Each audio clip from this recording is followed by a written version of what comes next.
ఓం నమ శివాయ. ఓం నమో నారాయణాయ.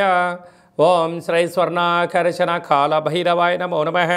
ఓం శ్రీ నరదృష్టి నివారణ కాళభైరవాయ నమో నమః.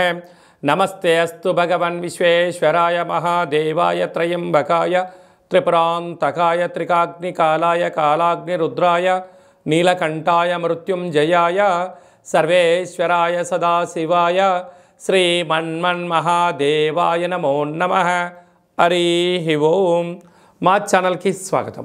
చూస్తున్న వీక్షకులకు ప్రేక్షకులకు ప్రియ కాళభైరవ భగవద్బంధులకి స్వాగతం పలుకుతూ మమ్మల్ని ఎంతగానో ఆదరిస్తూ ఉండబడినటువంటి ప్రియ సోదరీమణులకు సనాతన ధర్మ సంరక్షకులకి అందరికీ కూడా మహాశివరాత్రి పండగ శుభాకాంక్షలు.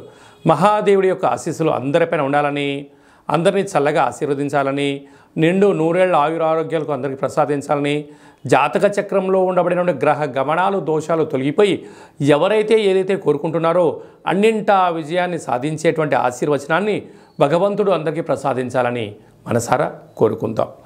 1-3-2024 నుండి 15-3-2024 వరకు పుట్టినటువంటి వారందరికీ కూడా ముందస్తుగా జన్మదిన శుభాకాంక్షలు. గతంలో వివాహం చేసుకున్న వారికి వివాహ వార్షికోత్సవ శుభాకాంక్షలు. ద్వాదశ రాశుల్లో గ్రహ గమనాల్ని ఒకసారి వీక్షింపచేద్దాం. వృషభ రాశి వారు మహాశివరాత్రి సందర్భంగా, ఆదివారం అమావాస్య సందర్భంగా ఎలాంటి విధి విధానాలు పాటించాలో ఈ వీడియోలో సవివరంగా సంపూర్ణంగా తెలుసుకుందాం. వృషభ రాశిలో ఏ నక్షత్రాలు వస్తానగా కృతికా నక్షత్రంలోని 2, 3, 4 పాదాలు, రోహిణి నక్షత్రంలోని 4 పాదాలు, మృగశిర నక్షత్రంలోని 1, 2 పాదాలను కలిపితే వృషభ రాశి. అలాగనే చాలామందికి పుట్టినటువంటి కాల సమయంలో డేటా ఆఫ్ బర్త్లు లేనటువంటి కారణం వలన పేరు యొక్క మొదటి అక్షరాన్ని అనుసరిస్తూ ఆ రాశిని తెలుసుకునే ప్రయత్నం చేద్దాం. ఈ, ఉ, ఏ, ఓ, వా, వి, ఉ, వే, ఓ అక్షరాల వారందరూ వృషభ రాశి జాతకులే. వృషభ రాశి యొక్క అధిపతి శుక్రుడు. ఈ శుక్ర భగవానికి బొబ్బర్లు అలసందలు అని చెప్పుకుంటాం కనుక అందులో శుక్రవారం రోజు మహాశివరాత్రి రావడం చాలా వృషభ రాశి వారికి యోగదాయకం అని చెప్పి గమనించగలగాలి.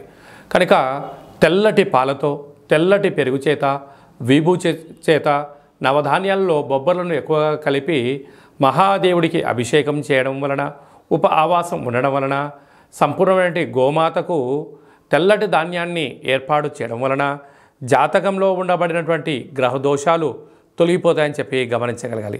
పంచమ స్థానంలో ఉండబడిన కేతువు, భాగ్యంలో ఉండబడిన కుజ శుక్ర సంచార స్థితి, రాజ్యస్థానంలో ఉండబడిన రవి బుధ శని సంచార స్థితి, లాభస్థానంలో రాహు, వ్యయంలో గురు సంచార స్థితి ఉండబడినప్పుడు స్వల్పమైనటువంటి ఆటంకాలు, ఇబ్బందులని అధిగమించే ప్రయత్నం చేయడం జరుగుతుంది. అలాగనే ఆదివారం అమావాస్య రోజున తెల్లటి పుష్పాల చేత కాళభైరవుడికి రుద్రాభిషేకము, తెల్లటి వస్త్రాలని ఏర్పాటు చేయడము, పెరుగన్నాన్ని నైవేద్యంగా ఏర్పాటు చేయడం వలన విద్యలో, ఉద్యోగాల్లో, వ్యాపార, రాజకీయ, సేవా రంగాలలో శత్రువులు అనేటువంటి వారు లేకుండా సర్వత్రా విజయం మీ సొంతమవుతుందని చెప్పి గమనించాలి. స్వయం వృత్తుల వాళ్ళు, సేవా రంగాల వాళ్ళు, వ్యాపారాలు, వ్యవసాయ సోదరీమణులు, అలాగే ఫ్యాక్టరీలో పనిచేసేటువంటి వారందరూ కూడా స్వయం వృత్తుల వారందరికీ ఇది చాలా యోగదాయకం అని చెప్పి గమనించాలి.